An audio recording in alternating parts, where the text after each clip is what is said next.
In this video, I'm going to show you how to add Acuity scheduling to Squarespace.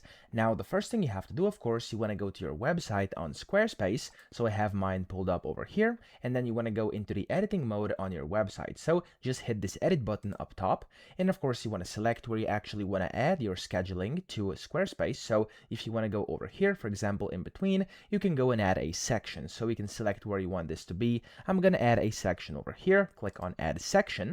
And then you want to scroll down and you will find under over here under cell there's going to be scheduling.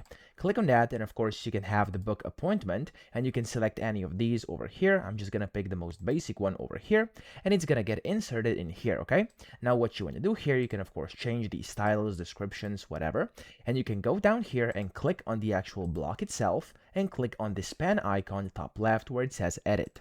Now when you do that, over here inside content, you'll see it's going to load for a few seconds, and there we go. It's going to say get started with Acuity scheduling, and this will allow visitors to directly book appointments. You can click on setup over here, and of course you can set it up that way, and of course you'll be able to basically kind of go ahead and put this through here. Or what you could also do is click on add existing schedule. So if I click on add existing schedule over here, you can simply put your link in here. So I'm just going to go to my home tab here, and it says your scheduling page is ready. I've basically created one, so I'm going to click on copy link, and now I'm going to go here and I'm going to paste in that link. And whenever you do this, you'll see, there we go. We now have my custom Acuity scheduling directly in here. Okay, of course that's the first way, that's the easiest way to do that, but you could go ahead and also use like an embed block and embed it over here as well, but I do think this is going to be more convenient. Okay, so I hope this video helped you out. If it did, please subscribe to the channel and help me out as well.